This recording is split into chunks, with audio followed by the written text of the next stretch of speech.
In a small village, there lived a Muslim named Harith. Harith was neither a scholar nor a wealthy merchant. He was just a hardworking laborer, working on daily wages, and with whatever he earned, he fed himself and his small family. One day, it was extremely hot. After a whole day of labor, Harith was returning home, tired. In his hands, there were only 2 simple loaves of bread, his entire earning for the day. On the way, he met an old, poor beggar whose clothes were torn and who was trembling with hunger. In a quivering voice, the beggar said, "Son, I have not eaten anything for days. Please give me something in the name of Allah." Harith was torn. "If I give away my 2 loaves, what will I eat? And my children will remain hungry." But then he heard a voice in his heart. "If you give in Allah's way, Allah will return better."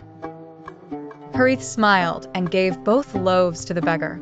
He was left empty-handed, empty-bellied, empty-pocket. But his heart was filled with faith and joy. The beggar, with tears in his eyes, prayed, "May Allah grant you boundless sustenance. May Allah beautify your generations." When Harith, exhausted and hungry, reached home, he was astonished. A wealthy person from the neighborhood had come, searching for laborers to work. And this work was not ordinary. It was paying enough for an entire month's labor in one day. People informed, "This man wants specifically to hire a worker who is honest and trustworthy."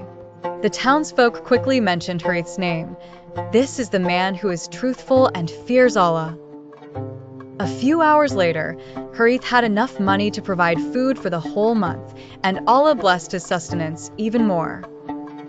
Moral: when you sacrifice for Allah, Allah rewards you in ways you cannot even imagine. People of faith give not by seeing their lack, but by trusting in Allah's mercy. This story is about ordinary Muslims. Countless people like them exist in our world today who trust Allah, and Allah opens doors for them.